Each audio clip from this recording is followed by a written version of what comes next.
Hi, and welcome to Intro to FreeNAS. My name is Linda Cately. So this class is a free 1-hour introduction to FreeNAS. We'll get you everything that you need to get up and running. Please feel free to email me questions at any time. I actually have my contact information, email, Skype, Google+, any of those. I love questions from you out there. Be sure to expand your window for best viewing. Some of the stuff I'm going to show you is kind of tiny, so expand the window. And if you have FreeNAS installed someplace, spin it up now. Also, if you need, send me email if you'd like a little VM. I have a little VirtualBox appliance that I can send out too. So what is FreeNAS, right? So FreeNAS is an open source free application. There is freenas.org, where people are from IX Systems and from the community are continuously developing it, making it the best open source free NAS appliance, right? So NAS is network attached storage. And it lets you, so the software itself has everything built into it to let you build not just a NAS appliance, but an enterprise NAS appliance. So it's designed to scale from 10 users to 100 users to 1,000 users. It sits on top of, or it uses the OpenZFS file system, and it's built on top of FreeBSD. It takes a number of other open source components and puts them all together in a very nice, easy to use application. So this class is a prerequisite for the FreeNAS Certified Admin track. It is professional training for commercial installs. There are the FreeNAS forums. If you have questions about home systems, go out there. But the classes are really designed to help you build install for commercial use. We have 4 classes in that tract. You can either watch them, do them live with online meeting tools, or lately I've had a lot of people just wanting to watch the videos. If you do the online live, you also get access to the videos too from the class that you're a part of. And people do like the live classes just because, especially in open source, the world changes very quickly. So from one class to the next, actually we teach those classes. The first class is on the first Wednesday of every month and the second Wednesday of the month, right? So we teach them weekly, and sometimes just between April and May, there are things that change. So I encourage you to take the live classes. I've been teaching for technology for like 20 years. And the one thing I know is that people, especially senior administrators, lose interest fast. So I keep the classes short. I keep them 4 hours in length. And then each week we build on top of the last class. We also allow you to do the lab work when you're done, right? We don't have to take time being together to do the lab work. And then if you have any questions, email me or Skype me, and we'll get those questions answered. So those classes, there are 4 classes, and there's also one-on-one testing. But the classes are the FreeNAS administration. Everything that we do today, we're going to do with the Wizard, but you also can do it the longer way. And when you do it the longer way, there's more things that you can configure. So you may want to have more elaborate permissions than what we're talking about today. And we do talk about those things. You may have, this class works really well if you're doing like the FreeNAS Mini, where you got 4 disks. It's, there's not a lot of different ways that you can configure that. So if you're configuring FreeNAS though, outside of, a small system, maybe even 8 disks, you might want a little advice on that. I encourage you to take all 4 classes.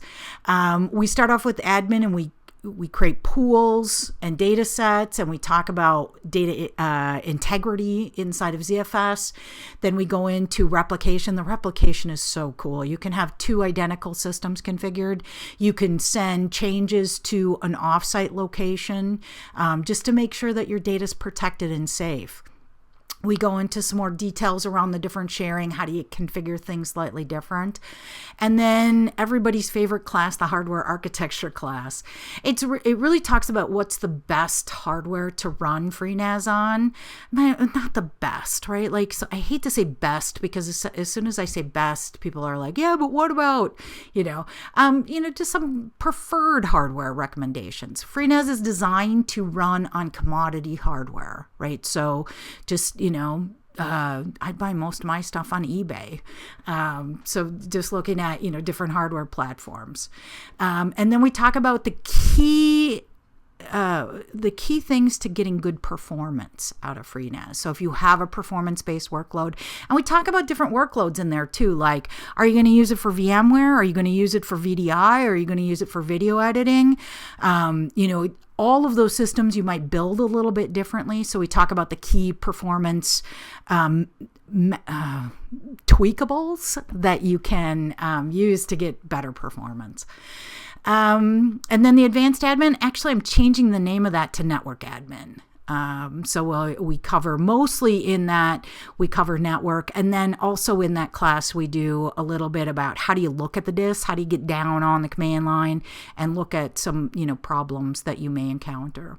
So it's mostly, though, network administration. To get access to any of those classes, come on over to Kately Co. and we'll hook you up. So right now we have our current promotions. We have all 4 classes, and then we also have the replay bundle. And in both cases, you have access to those classes for a year.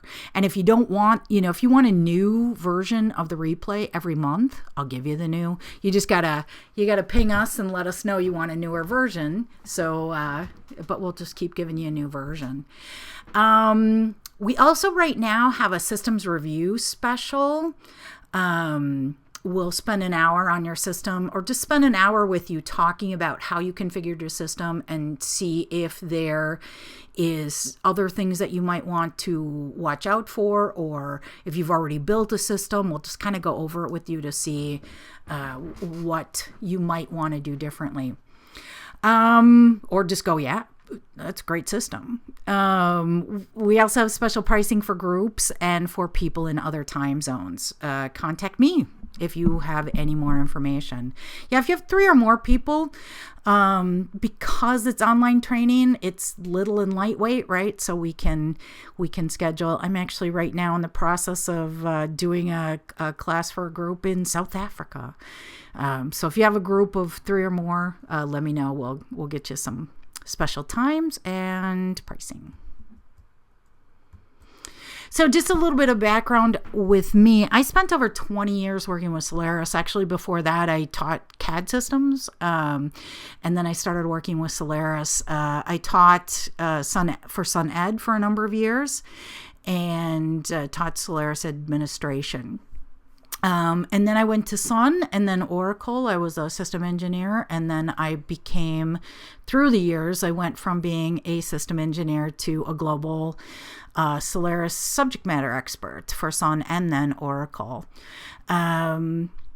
Oh yeah, I hate to do all this bragging stuff, but I've designed a lot of ZFS systems for a lot of customers. And I've taught ZFS. I've been teaching ZFS since it first went live, actually before it went live. So this is pretty much what I do. So FreeNAS is the world's #1 open source software-defined storage platform. That statement comes from the guys at IX Systems. It's a multi-user network attached storage, so it's designed for multi-user. And it's designed to use commodity hardware. And in the hardware class, I always tell people, check on the FreeBSD compatibility list. If FreeBSD can run on it, we usually can get it to run. There are some things that run better, some, like especially like 10 gig NICs, 40 gig NICs. Some of them run a little bit better than others. It's designed to be run on bare metal, but it easily can be virtualized. You're going to get your optimal performance out of it on bare metal, but I have lots of customers running it virtualized. I run it virtualized for test and for training, and for testing, and we use it a lot of virtualization for that. As long as the disks are exposed to ZFS, we usually can get it to run pretty well. It has in it enterprise class features, and one of them is end-to-end data integrity. The one thing that is when you read from your FreeNAS appliance, that the data that you're reading is actually the data that was written. And there are a lot of file systems out there. People will go, well, what about this file system or that file system? And there are a lot of really great file systems out there in the world, and most of them are open source. Luster, Gluster, Ceph, you got a lot out there to choose from. We also have built-in snapshots and replication. Snapshotting for a long time was really seen as that kind of enterprise grade. Only the big boys had it. We have unlimited point-in-time snapshots. Also the replication. We can send block level changes between different snapshots to a remote system. We also have hybrid storage, and this just means that we can use SSD front ends.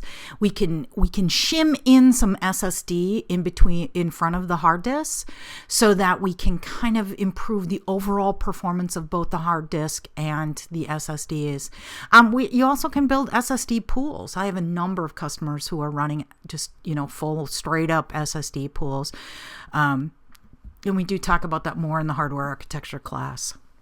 It's also a copy on write transaction-based file system, so that if you lose power, if you something happens, if you get kernel panic or something like that.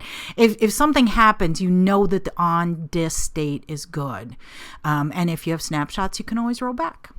So that's always out there too. So those are the reasons that you want to use FreeNAS. So in this class, let's get started with the class. You will learn how to install FreeNAS.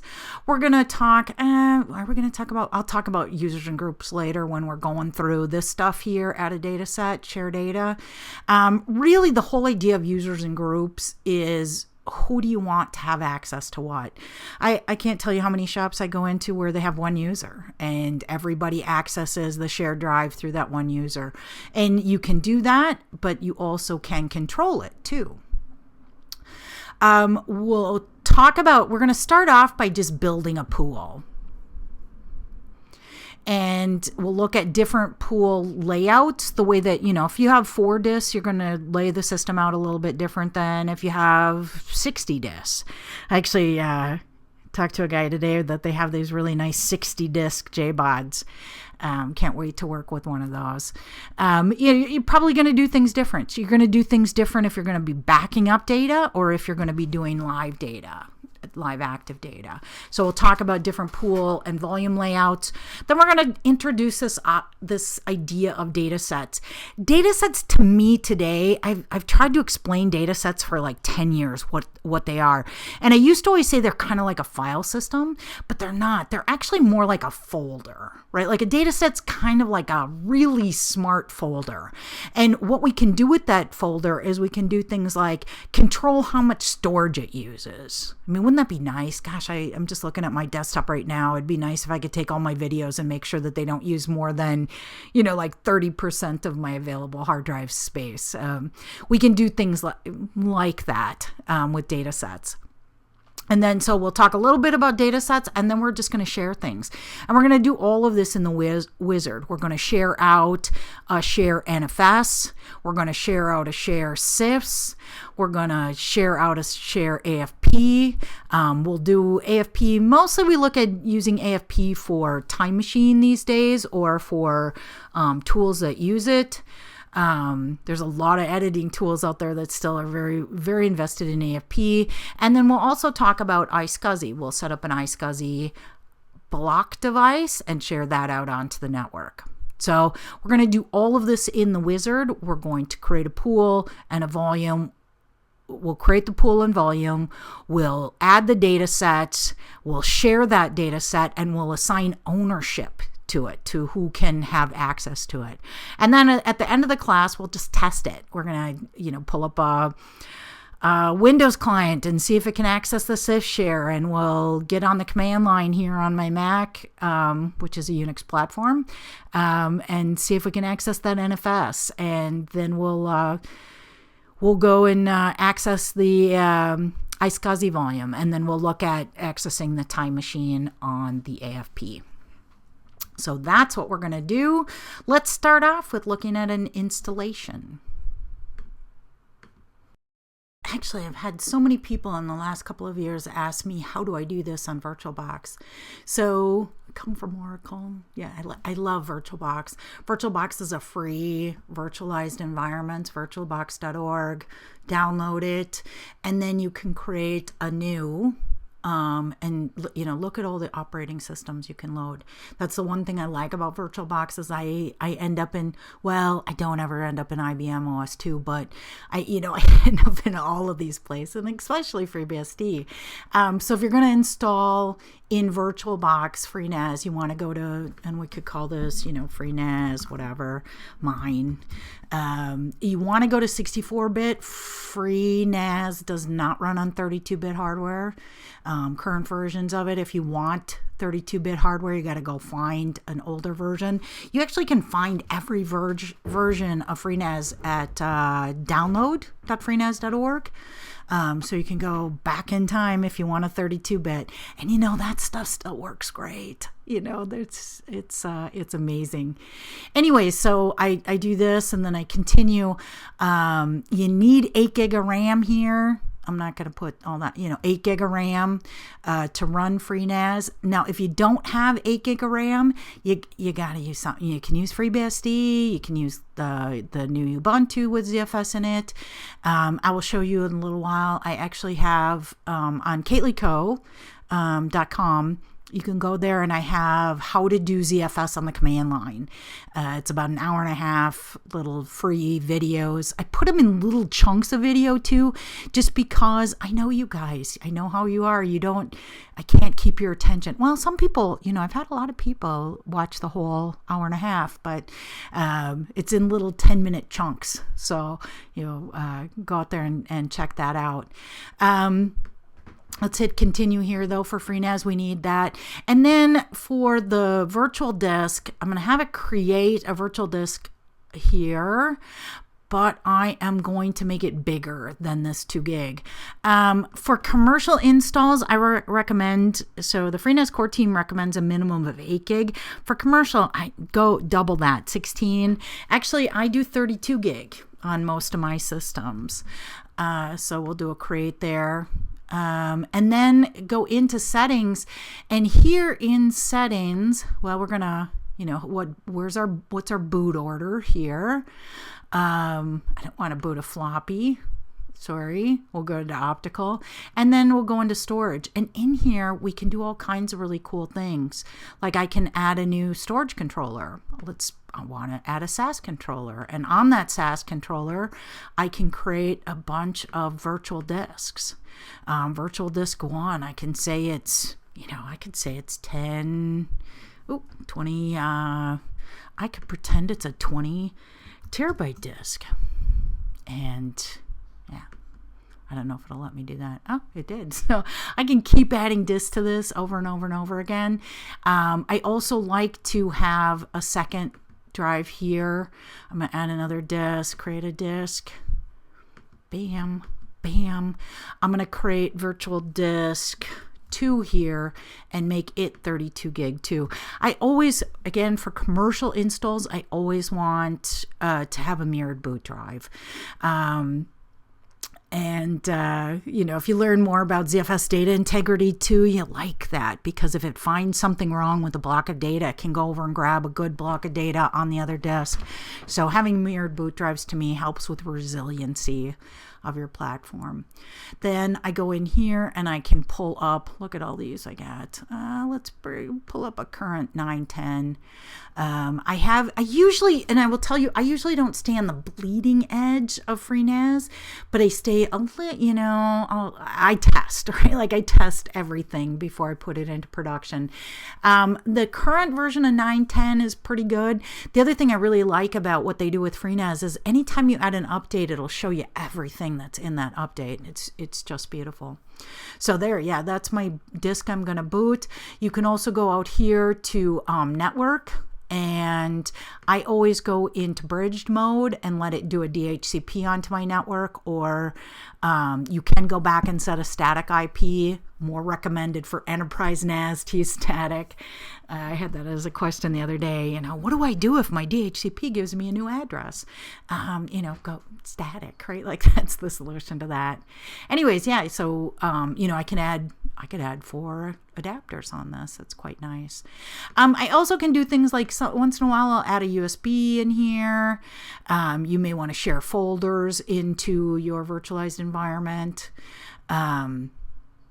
So I'm all ready to go here. I would just say, you know, boot this now.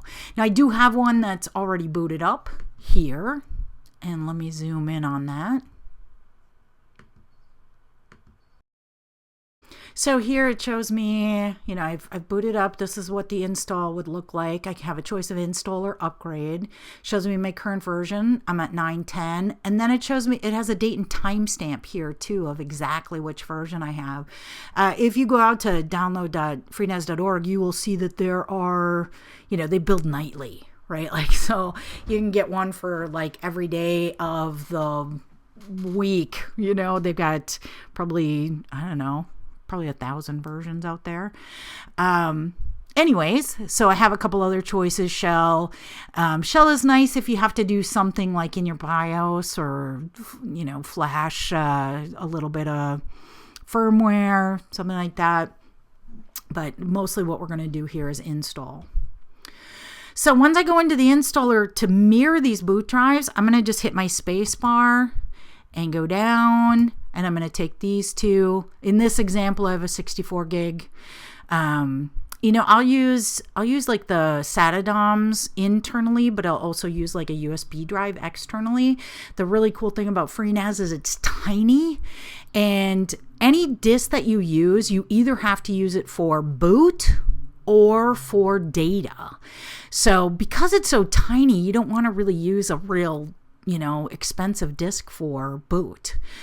So since we're using cheap disks like USB or SATA DOMs, I like to have more than one or two, or sometimes more. I have some big boxes, you know, petabyte boxes, places where I have 4 boot drives on those, just to make sure. So I'm going to click on OK here. And we have a choice of an upgrade install or a fresh install.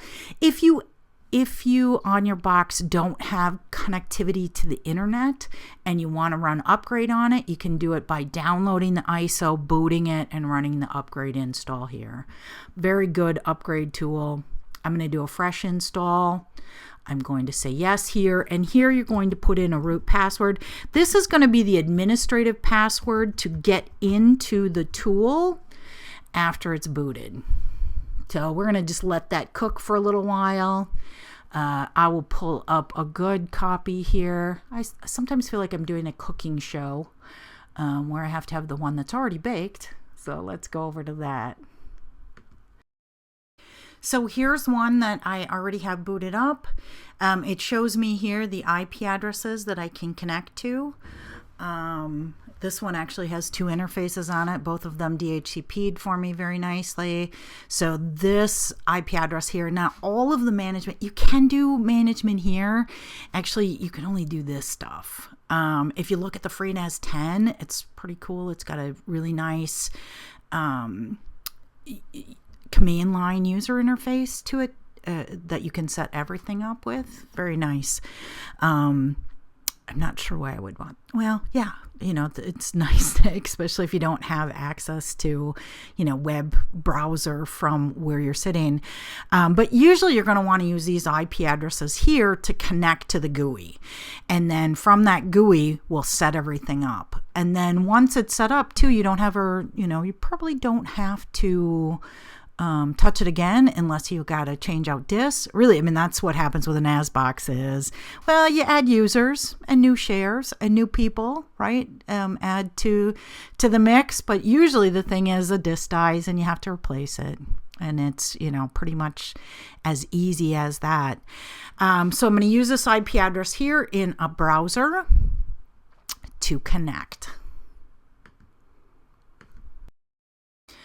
So I think I'm connected here to my FreeNAS Mini. Thank you, IX Systems. And we have, the basics of this. What we're going to walk through in this class is just using the wizard. Some of the things, though, real quickly, there's different icons on the top here, and each of those, if you click on them, brings up different sets of things that you can do.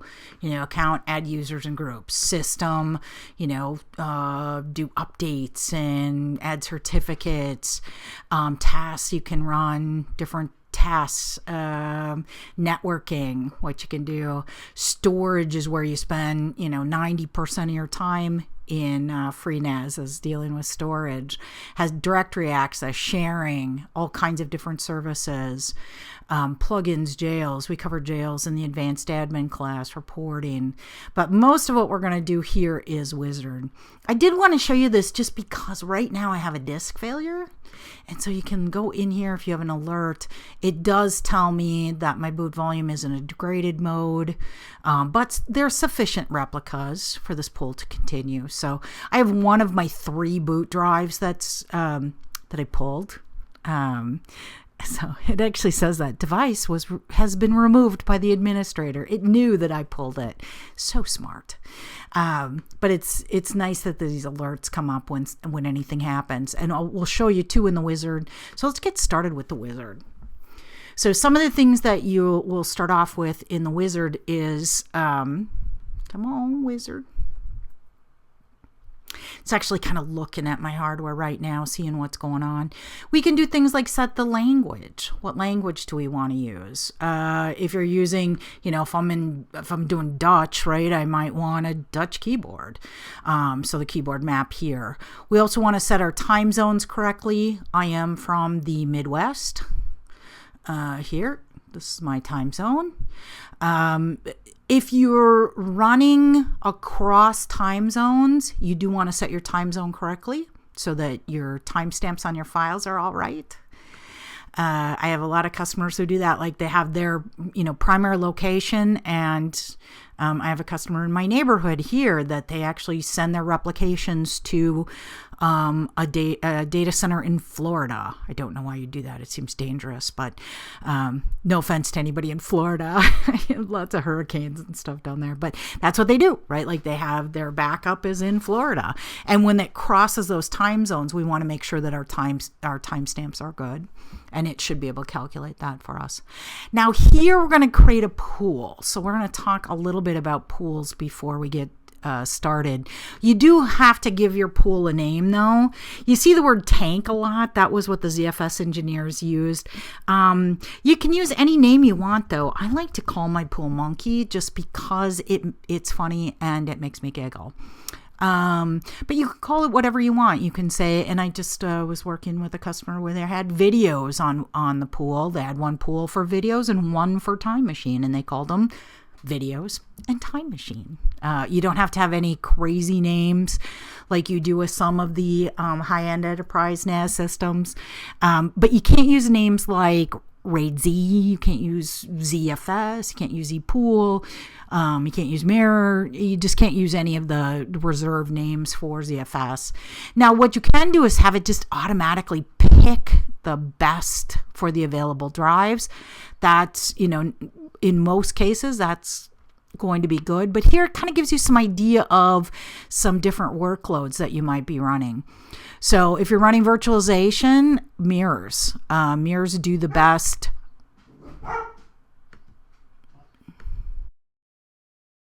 best with lots of random read IOs, which is usually virtualization is really lots of random read. Backups, media, all of these are, really good choices. I'm going to say for this box, I'm going to use it for virtualization. And I'm going to click on next. If you want to be able to pick your own pool configuration, especially, this box has 4 disks. If you want to pick, if you have a big media server, video editing, we specialize in video editing. Built some really big, really nice video editing boxes. Or for, large scale backups, please take the hardware architecture class. 4 hours, all that. The next thing up in the wizard here is if you want to connect to a Active Directory domain controller, you just put in the DNS name or the Active Directory domain name here and the administrator account and password here. I don't want any of this stuff.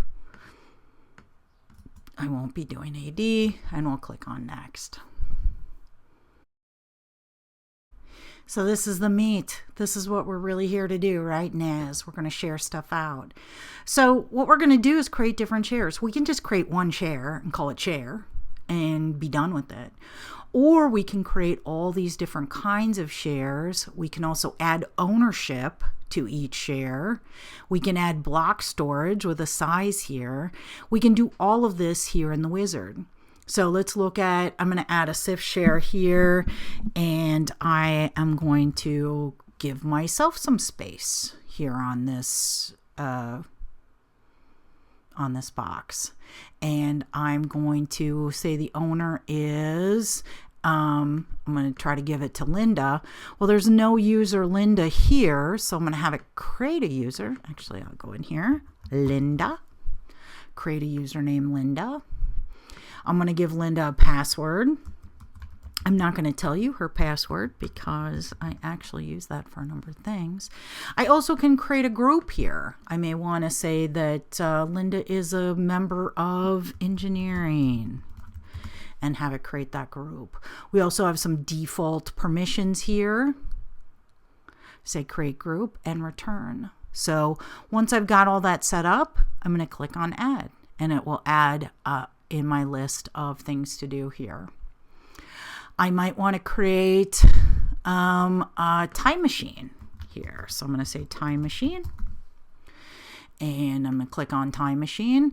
Now, time machines lately for me have been in the last year or so, have been kind of sensitive to ownership. So I have been creating things like a time machine owner that has a password.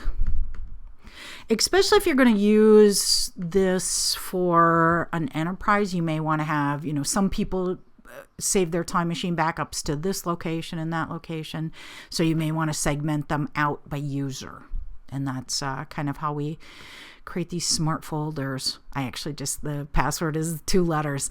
The tool is not picky on passwords. You might want to be. Don't use this, 2-letter passwords. I think that'd be pretty easy to crack, but I will do this and I will click on return and I will add that.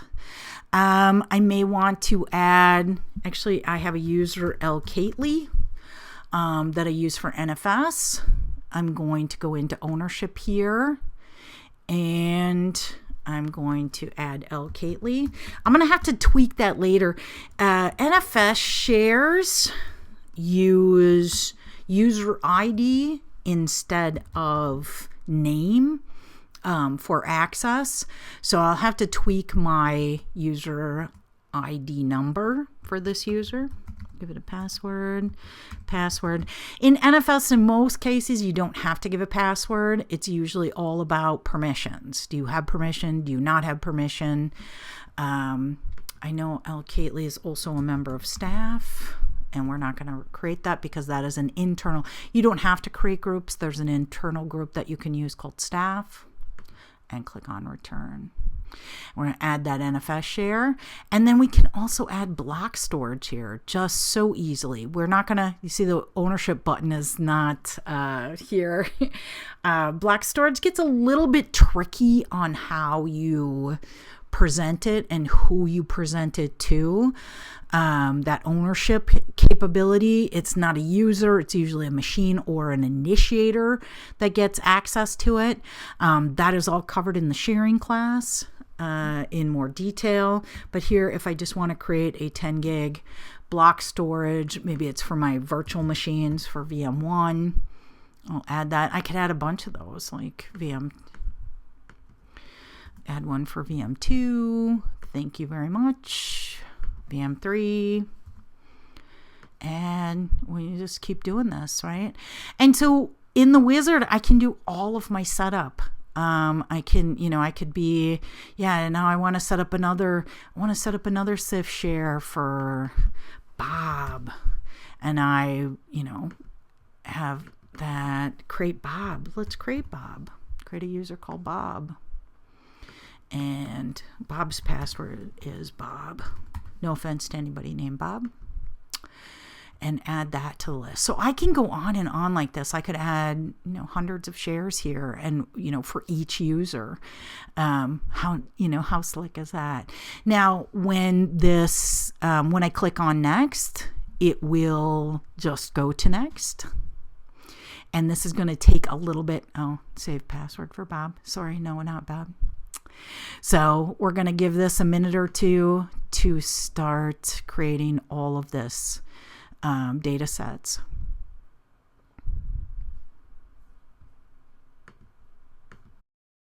So again, a really cool thing with kind of enterprise storage. Once you get this all set up, you don't really have to touch it, but we can teach it how to send email to me.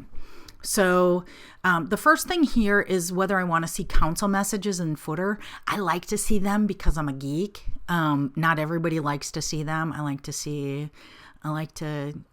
hear from my machine. I like to watch what it's doing. Not everybody does though, so you don't have to turn that on. The next thing here is if something goes wrong on the system, and also when you get updates, right? Like, I get email like every day from my machine saying, hey, there's an update. Hey, there's an update.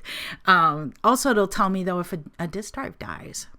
So here you can put what email address do you want to send that email to? So I'm going to have it send it to linda@katelyco.com. I had this set on Google Mail. They have the two-step authentication with Google Mail. You do have to do some things on the Google Mail side to get that to work. Here, though, I have another SMTP.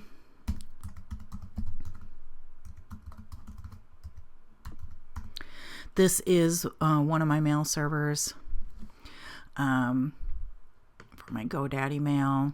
It's an SSL. It's port 465.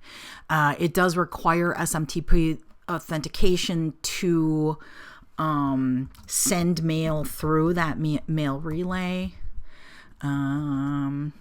I get confused sometimes. I own like everything Kately related. Kately.com, KatelyCo, Kately.org. I have like 15 ZFS domains too. Yeah. Anyways, and then the password that I use for that mail account. I can then send a test email and make sure that it gets out. I don't know if I can get out from here, so I'm not going to do it right now, but just to test to make sure, and then check your email box and make sure that you're getting that email back. Oh, also here on the from email, I actually like to add things like I've got here, freenas.mini, so that when it comes into my email box, I know which box it is. I'm probably unusual in the fact that here in my domain, I have like, I think it's 15 FreeNAS boxes. I like to know which one's sending me email. So here we've got the FreeNAS Mini. I'm just going to go to next though. And at this point, it should be, like, yeah, okay, here's what you want. And what are you going to do? and get ready, get set, and go.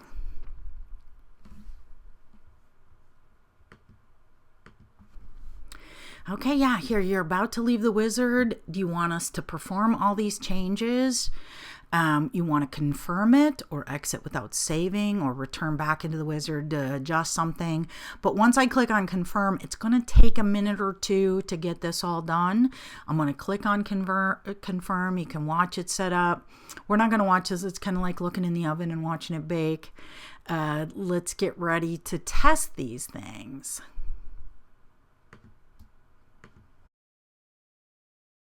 While that's going on, I'm just going to go back through my slides a little bit here and make sure we got through everything.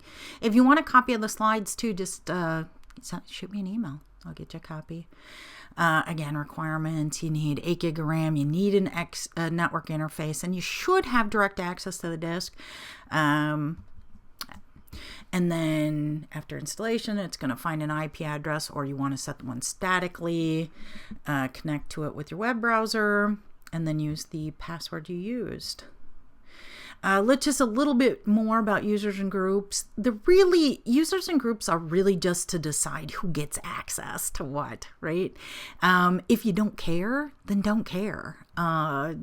Setting up just guest access and one share, just do it like that. Or if you want to, you can get your user and authentication information from the directory services. I would go into that more, but I have hours worth of class on active. If you're going to do LDAP or NIST too, those are a little bit trickier. Yeah. So storage. So we did talk about a little bit about the storage, OpenZFS Bootcamp. If you want to see that, here's a link to it. We talked a little bit about creating pools. The word ZFS pool and in FreeNAS the word volume, those two words mean exactly the same thing. So they use the word volume, ZFS uses the word pool, and we configured the data sets. So some more information about ZFS. Some of the keys of ZFS are it's massively scalable, right? Like massively. I have customers running anywhere from multiple petabytes. The biggest one I know of that is a single system, ZFS system, is 8 petabytes. If you look at like Lustre, the scale out kind of file systems, there are one that I know of that's over can't remember what it is. A large accelerator on the West Coast. Anyways, they use ZFS now to guarantee data integrity, right? Like data integrity is important. The other really cool thing about OpenZFS is that it's really easy to add more storage. You don't have to shut the box down or reboot or do anything like that. If you want to add more disks, add more disks. Usually I tell people when they're setting this up originally to, if you think you're gonna grow in the next year, buy a little bit bigger JBOD, right? Like where you're going to put your disks. Like if you think you're going to use 12 disks, buy a 36 bay JBOD. And the nice thing about that is the price differential between the two is not that great, but I will guarantee you like next year at this time, disk prices will be less. So you'll have those slots there. You just pop in, and most of them are hot swappable. So you can just pop a disk in and add it to the pool. Again, we have the integrated snapshots and replication. I wish I could cover snapshots and replication in this short little hour class. I just can't, but it is very cool. I can show you a snapshot real quick. ZFS is intended to be open and portable. I will tell you, I have moved other pools into FreeNAS. FreeNAS does some it does some additional things for system reliability, so it's a little bit harder to move it to other platforms, but it is kind of cool in the fact that especially when you move from like FreeNAS 9.3 to 10, you're not going to have to buy a new box, right? Like all the disks are kind of reusable. Yeah. So, and again, the idea of these pools is to just throw all your disks into this giant pool. We also have this concept of free to hot spares. We also have disks that we can use for hybrid storage, SSDs. We can kind of leverage one SSD for all our different workloads. We can have hundreds or thousands of data sets on the same platform, hundreds or thousands of iSCSI targets on the same platform, all coming from the same kind of pool of blocks. Historically, we're used to this idea of one file system, one LAN, one disk. We've tried to make this disk smarter and smarter and smarter over time. It just kind of hit its limit. That's why you hear so much about software-defined storage, because the hardware can't do everything. So we're doing it in software, and that's what ZFS does, is we do all of this in software. We can handle each of these different workloads in different ways as to how they get blocks out of this pool of storage. We can set up quotas, reservations, make sure they don't grow bigger than a certain quantity, pools and volumes. When making a decision about how to create your pool, I do like this in intro, this slide, right? You have to pick. If I have 12 disks, you can either have it be really fast, or you can have the most usable space. Right? You have trade-offs as to, to me, the best possible RAID level is 3-way mirrors, going to have the best read IOPS, but you're going to use 2 disks for redundancy. So you trade things off as to, what you're going to do. Disk prices, JBOD prices, all of those prices just keep going down. So having more disks for redundancy, for reliability, for durability of the platform is good. We do talk a lot about the different RAID types in the admin class. You have the idea of a mirror is, 2 identical disks configured identically. RAID Z is similar to a RAID 5, It has some differences, but in a RAID Z, you're going to have data. If I have these 6 disks, you're going to have data on 5 of them and redundancy on 1. That redundancy, though, is distributed around the disks on each write, so it's not just one disk, so that if your redundancy disk fails, you don't have a full-on failure. We also have RAID Z2, which has 4 data disks and 2 that are used for redundancy, parity information. And we also have RAID Z, and that would be, 3 for data and 3 for redundancy. This is going to be the most durable platform, right? This is going to be the best performing platform. So it really depends on, what fault tolerance versus performance and how many disks do you have and all those kinds of decisions. That's the kind of stuff that my company does on a daily basis, like every day. If you don't want to take additional classes, get a system review and we'll help you decide what's the best way to go about that. So yeah, if I have, 18 disks, how many different configurations do I have? I might have one set of 18 disks in Stripe, RAID Z1, RAID Z2, RAID Z3. I can have 2 sets of 9, 3 sets of 6 disks. But the more sets that I have, the better the performance of the overall pool. 18 sets of 1 would be the fastest, but no redundancy. So I do always say to always still back up. You'll hear a lot of people say if you're reading blogs, if you're doing RAID Z and you lose 2 disks in a set, then you may lose your whole pool. Always still back up, right? Still have some sort of backup. And sometimes RAID Z is the right solution. It depends on the workload and if you have another copy somewhere. And so all those are interesting decisions to make. So which one do you pick? These sets are called virtual devices, or VDEVs for short. ZFS will stripe across VDEVs. So if one disk does 100 IOs per second and you need 200 IOs per second, you need two of them, right? And in ZFS world, you need two VDEVs. Virtual devices to get 200 IOPS. More VDEVs, better performance. Now, I will tell you the caching in ZFS is lovely. It's just lovely.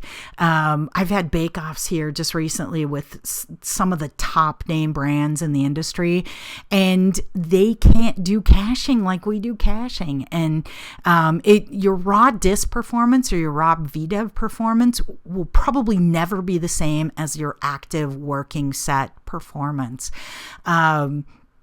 Almost everything gets cached. I was working with one of my customers recently, and we're like, well, how do we test the disk performance?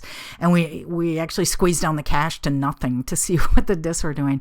Because ZFS will cache just about everything in RAM, and it'll use commodity RAM rather than, if you go into the big box vendors, they're going to want to sell you their, well, NVRAM is, kind of worth it, but, high expensive RAM. So here we're just using commodity RAM. A lot of times, especially for virtualization, and that's why you see ZFS used so heavily in virtualization, because usually most of the stuff can just sit in RAM forever as long as the box is on. So, but more VDEVs, better performance, more VDEVs, better performance, less VDEVs, lower performance. Now, this isn't actually the case really on write performance. Write performance is about the same depending on how many VDEVs you have. Again, come take my performance class if you're concerned. So build. So we did this already in the Wizard. The data sets, the whole idea of data sets is really a boundary, just to kind of control. And I'd like to call it a smart folder. It just really provides some container for a group of files that can restrict access. For sharing, one data set per share, have to have a data set per share. Data sets are also used. I can create data sets inside of data sets. So I might create a data set for all of engineering and then a data set for each user that's available. But we also the data sets help us organize how we're going to do snapshots and replication and possibly backups. And that's why it's more similar to a file system than a folder. Right. But, if you're new to this stuff, think of it as like a folder or directory. Very similar to that. We looked at sharing, the different sharing protocols that are available inside of the FreeNAS box, the AFP, the CIFS, NFS, and the block storage. Also have WebDev and FTP available, SFTP. So those, those protocols are also out there and available. So for sharing, I usually create a user for logging into a share. If you want to use a password for somebody to access the share, then you do want to create a user. You also can create a user that doesn't require a password. That's a little bit different configuration. And the way that you do that is create the user, password, no password, and then set it as the owner of the data set, and then share that over the protocol. We walked through the Wizard.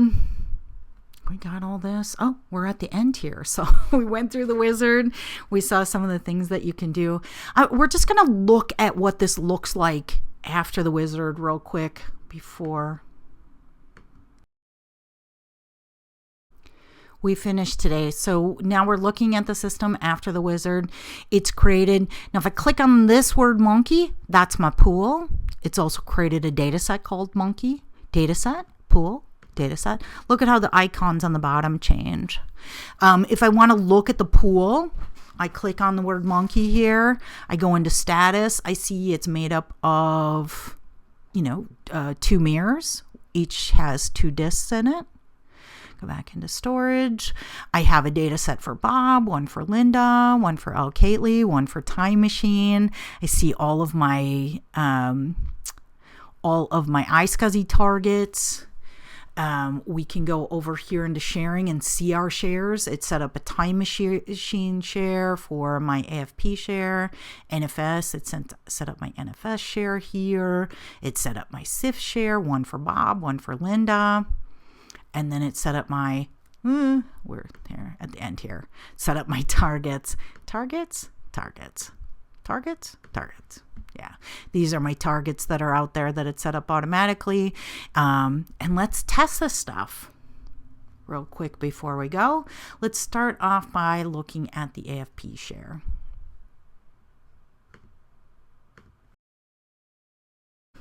Actually, on my Mac here, we see that I just clicked on shared. Here's my FreeNAS.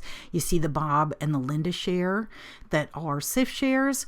We can, I can click on one of these and connect as Linda. Give the Linda username, give the the Linda password, and I can connect these SIF shares.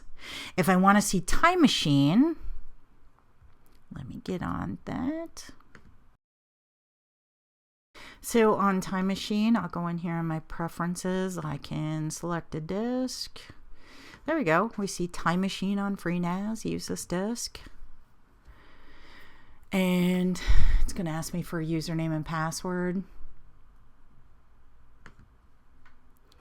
Oop, not over. We use TM. Oop. TM, and my password was TM, and connect.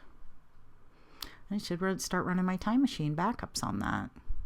Sorry if all of this is so Mac-centric. Let's go over to a Windows box and see how the SIF share shows up. Okay, so I got a Windows here. Oh, there's a Windows update. Okay, well, we were not going to worry about that. We'll just log in here real quick. I do have a lot of trouble with Windows. I can't seem to license them correctly. Keep buying licenses, I put them in, they don't work.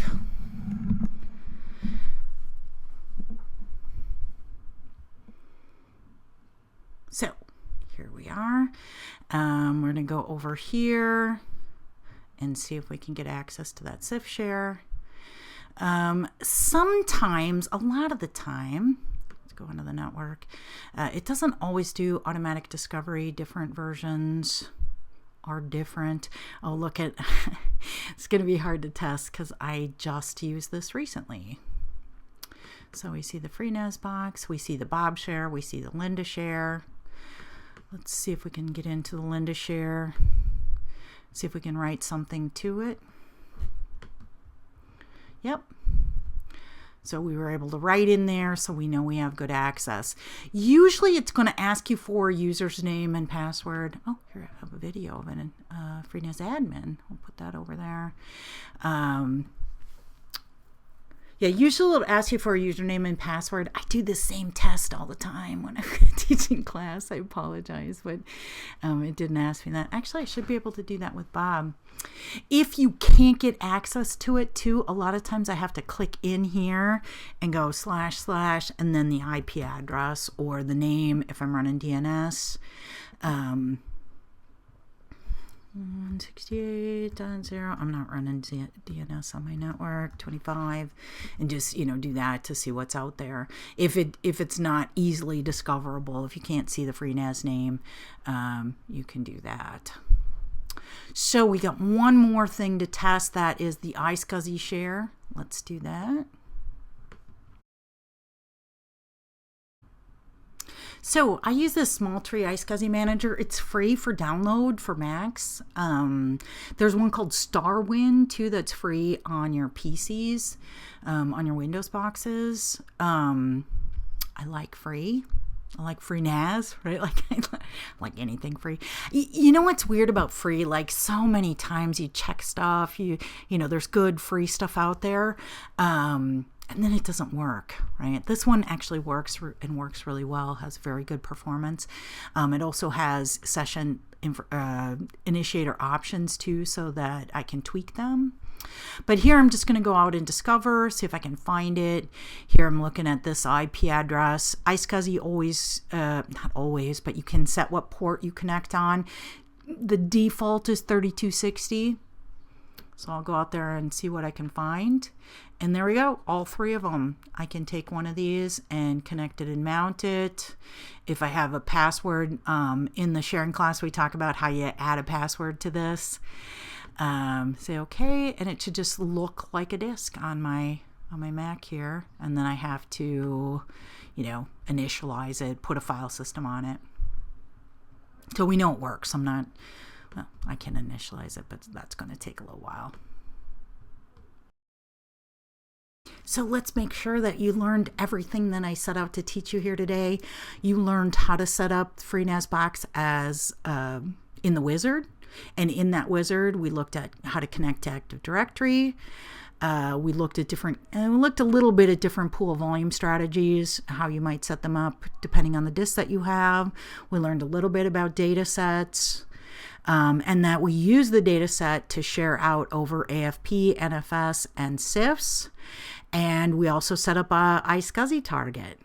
And then we tested all of them and made sure that they worked. So hopefully today has been helpful for you, and it just gets you all excited and you want to learn more.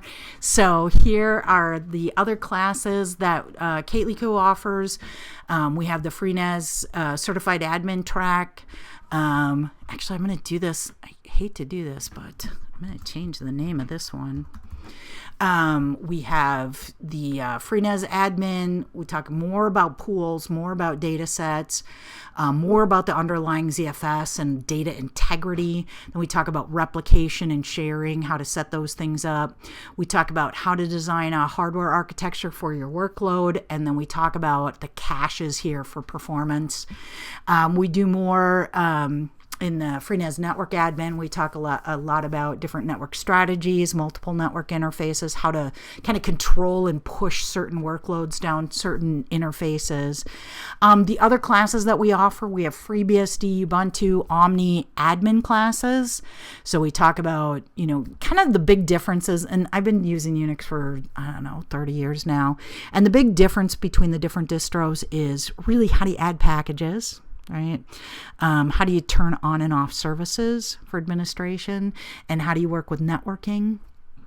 File system, for all three of those now is the same, all ZFS, right? And then I also have some additional classes on OpenZFS. I also teach the NAPIT and Soneto GUIs for ZFS, OpenZFS. So if you have any questions, please send me an email. Again, questions. I like to use Skype as a IM. So, reach me on Skype or use Google+, freenas@kately.com. I'm usually out there. So some of the other things that we do, our company does build and config platforms. We don't buy hardware, right? Like most of the customers I work with, they already have some relationship with a hardware vendor, but I help you spec out a system. We also do install of those systems. So you spec out the system, you have it either shipped to your data center, and then we set it up. We do the installation. We do all the setup on it. We also help a lot. The one thing we've been doing a lot of lately is data planning. How are you going to lay that? It's nice to have a petabyte frame, but how are you going to organize that? How are you going to organize your data to be, kind of protect? How are you going to protect it? So, and then we do make the hardware recommendations. You can tell me, I've got 10 video editors, all running 10 gig to the platform. How do I build that, right? So we do hardware recommendations. We really don't like to sell. We're not in the business of selling hardware. The problem with selling hardware for us too is like the minute that we send you a quote for hardware, the price of hardware changes. So we can make recommendations of, what hardware to spec out and let you go buy it because it's all commodity, right? So thank you for your time, and hopefully we'll see you somewhere down on your FreeNAS road. Thanks.